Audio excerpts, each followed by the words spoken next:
Hi everybody, how y'all doing? I'm gonna try to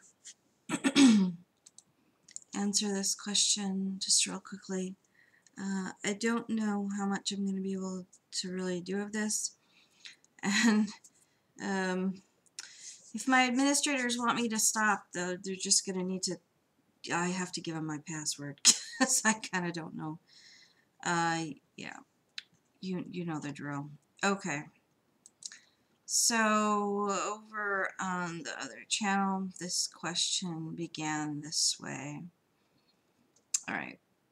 Excuse me, ma'am, but when you recognize the messenger of God, you are a believer. So you have never recognized him. Why now are you telling that? If you had, your would have been able to face all the tests he send us. Okay. So to that I said, that wasn't what I experienced. I had absolutely believed and recognized and practiced and prayed and taught. There was no test, but a very clear understanding to leave the faith. Prayer and meditation led to that understanding. Further, when I studied Islam and the Baha'i writings closely, there was no way I could remain connected. Why tell? There are many people we had to say goodbye to.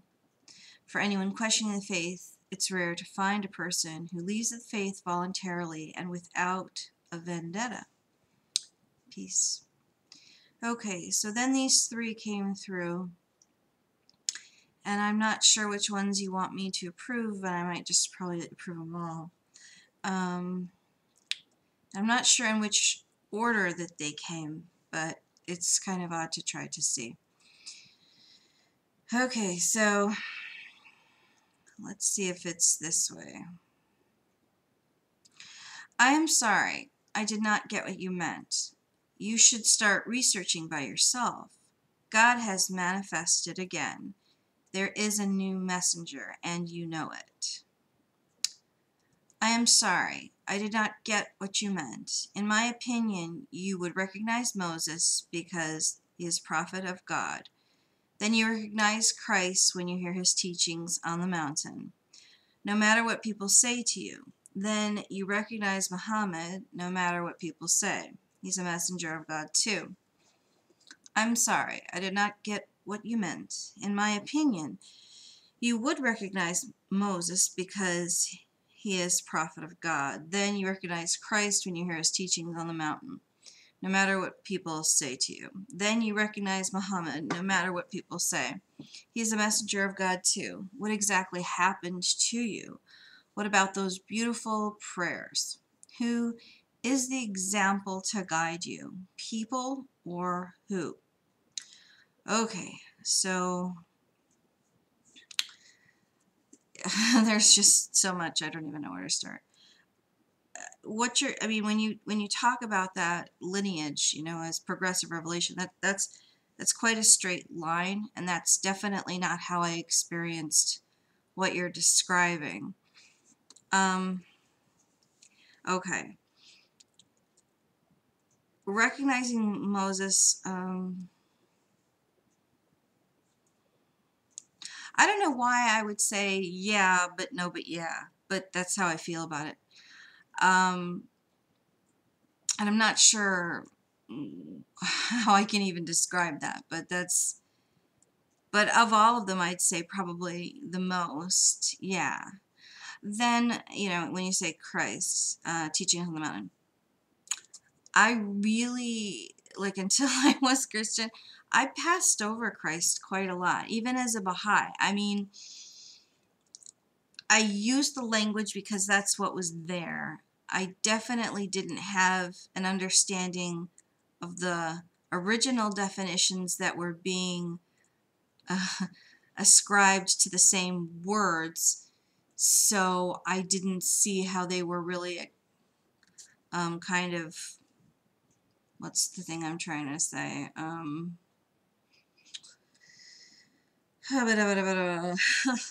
they they were using the same means to a very different end. So no, I would have to say that and then people say, well, then why would you care about, you know, blah, blah, blah. Well, yeah, I never cared about him in the sense of being the return of Christ, because I was never waiting for that. In fact, when I read Thief in the Night, that book meant absolutely nothing to me because I did not grow up with any of those Christian traditions. So I had no way to relate to that.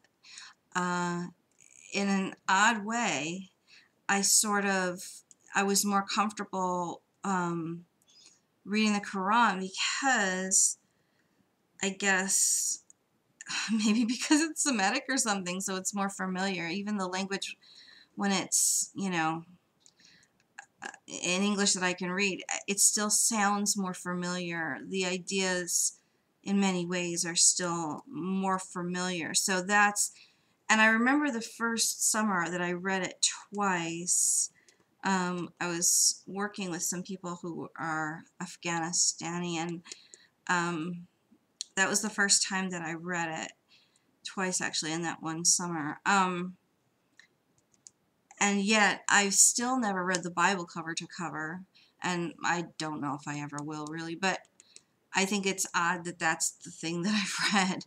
And that's actually what finally got me away from the Baha'i faith, was because I was reading more than what I had read before as far as scriptural literature. So if you want more specifics on that, I actually have a playlist if you go on my other channel, which is the one that I should be uploading this one to, and it says Islam, and I think that I have half of a dozen videos. Some of them are mirrored, some of them are still on the other people's sites, and I think I've only done one or two myself, and it very specifically states, you know, what they were.